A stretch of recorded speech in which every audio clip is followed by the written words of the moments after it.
Somos un grupo de alumnos de primero de enfermería de la USC y os vamos a mostrar nuestro trabajo de fisiología sobre la respuesta sexual humana. Cada época, cada cultura, cada sociedad tiene una manera de entender la sexualidad, muy relacionada con los valores predominantes en ese momento. El concepto de sexualidad se transmitió y modificó de generación en generación. Se ha ido realizando informalmente, a través de las actitudes, formas de pensar, valores, opiniones, dando lugar a diferentes modelos de educación sexual. La sexualidad es, por tanto, una necesidad básica del ser humano, y aunque es posible reprimirla o negarla, no lo es anularla. Y de todas las posibilidades de expresarla, el coito es solo una de ellas, pero no la única. Cada ser humano vive su sexualidad de manera única e individual, y no existen normas ni modelos a imitar. Además, la sexualidad es una realidad en todas las edades, comienza en la fecundación y termina con la muerte, pero se manifiesta y se vivencia de forma diferente en las distintas etapas de nuestra vida. Por regla general, la palabra sexualidad se emplea con un significado más amplio que el vocablo sexo, ya que pretende abarcar todos los planos del ser sexual. Al hablar de sexualidad, nos referimos a una dimensión de la personalidad y no exclusivamente a la aptitud del individuo para generar una respuesta erótica. Etapa neonatal. Tiene una conducta sexual muy parecida. Podemos decir que la única diferencia serían los órganos genitales. Primera infancia. Empiezan a explorarse sensaciones, reconocer emociones y sentimiento de afecto con sus seres más cercanos. Entre los 2 y 6 años empiezan a explorarse y descubrirse estimulándose. Esta etapa es importante para definir sus actitudes ante el desarrollo sexual. No se las debe reprimir ni juzgar, están conociéndose a sí mismos. A partir de los 7 y hasta los 10 años, los niños empiezan a descubrir su identidad sexual. Ya experimentan una relación afectivo-sexual que empieza a despertarles sensaciones que desconocen. Con la adolescencia aparecen multitud de cambios físicos que conlleva una madurez sexual y también pueden traer conflictos con su identidad sexual. Además, para la mujer llega la menstruación, que añade un extra a esta multitud de cambios. Empieza a descubrirse el sexo con uno mismo y las relaciones con otros.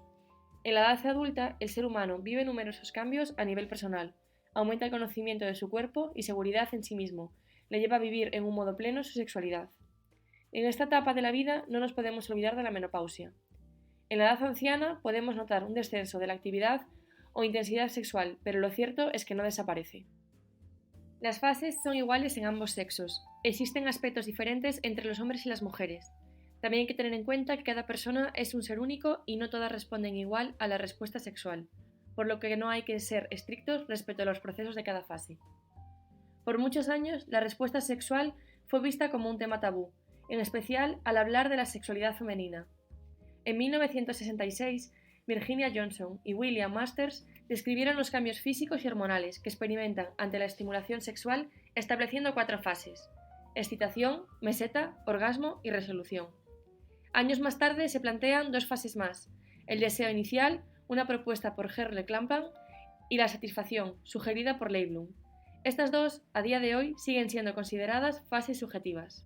Deseo inicial, predisposición ante la estimulación sexual, expresada por un estado mental que, al ser difícil de operativizar, hace que no se considere como un componente de la respuesta sexual fisiológica. Es por esto mismo que es muy importante diferenciar el deseo de la excitación, ya que son conceptos diferentes, pero que pueden llegar a estar relacionados. El deseo podrá aparecer antes de la excitación o como consecuencia de esta. En la fase de excitación se parte de la estimulación, ya sea visual, mecánica o en ocasiones olfatoria. Este estímulo va a causar la primera respuesta fisiológica, tanto en mujeres como en hombres, en donde el flujo sanguíneo viaja al tejido eréctil. Esta va a ser una respuesta parasimpática, mediada por el sistema nervioso autónomo parasimpático, que como consecuencia producirá una dilatación en los órganos del sistema reproductor femenino y masculino. El cuerpo del pene recibirá un mayor flujo de sangre arterial, resultando en su erección al igual que el clítoris. También se producirá la lubricación tanto de la vulva como de la uretra del pene. Meseta. Se produce con el aumento del deseo y la excitación mediante juegos sexuales, siendo su duración variable en cada individuo y generalmente mayor en el caso de las mujeres.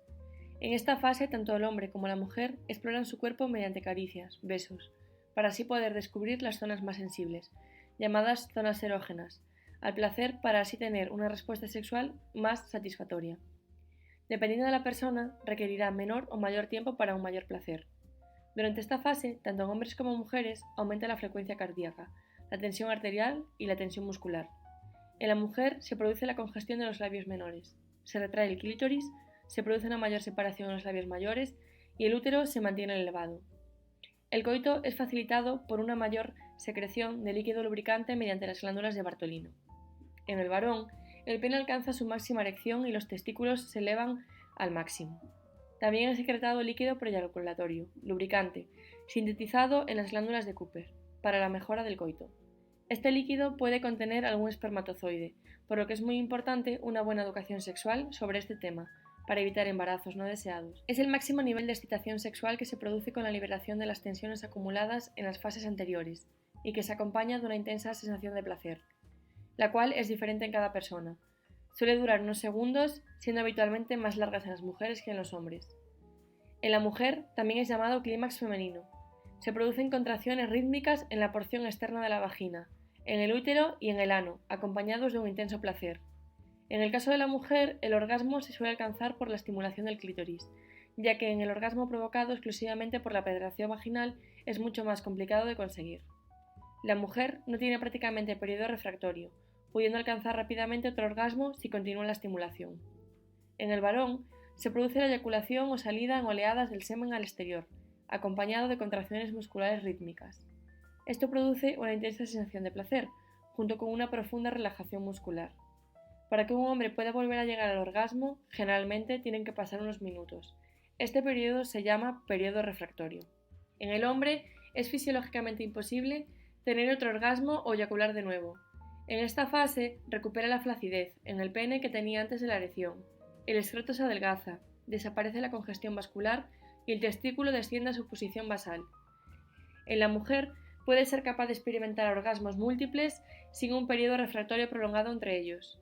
Sin embargo, algunas mujeres pueden experimentar una sensación de saciedad o plenitud después de un orgasmo, que puede influir en su deseo sexual y en su capacidad para alcanzar otro orgasmo de inmediato. La fase de resolución es la última fase del ciclo de la respuesta sexual humana, según el modelo propuesto por Masters y Johnson. Esta fase se caracteriza porque los cambios fisiológicos y psicológicos experimentados durante la fase de excitación y la fase de meseta vuelven gradualmente a la normalidad. Esto incluye en ambos sexos la disminución del flujo sanguíneo en los genitales, la relajación muscular, la reducción de la frecuencia cardíaca y respiratoria, así como la disminución de la tensión sexual y la sensación de excitación. Además, esto se acompaña de una sensación de relajación y de bienestar. Esta fase fue añadida por Leiblum y se ha definido como una respuesta afectiva que surge de una evaluación subjetiva de las dimensiones positivas y negativas asociadas a la propia relación sexual.